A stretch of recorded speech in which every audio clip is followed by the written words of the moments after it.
Hello friends, welcome back to my channel. आज मैं आपके लिए एक अनबॉक्सिंग वीडियो लेकर आई हूँ। सो मैंने मीशो से ऑर्डर किया है। सो चलो इसे खोलते हैं और देखते हैं इसमें क्या क्या है।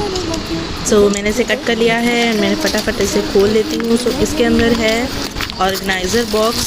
ज्वेलरी ऑर्गेनाइज़ कर सकते हो आप इसमें, चाहे बीज ऑर्गेनाइज़ कर सकते हो। मैंने इसे बीज ऑर्गेनाइज़ करने के लिए मंगवाया है बिकॉज मैं क्रोशे और एम्ब्रॉयडरी आर्टिस्ट हूँ। सो मुझे बीज वगैरह अरेंज करने में बहुत ज़्यादा प्रॉब्लम होती है। सो इसे खोल के देखते हैं।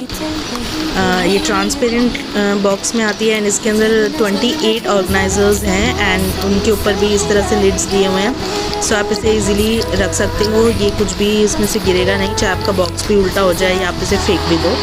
सो इसमें से कुछ नहीं गिरेगा। सो बट मुझे थोड़ा सा ऑर्गेनाइज़र बॉक्स छोटे लगे।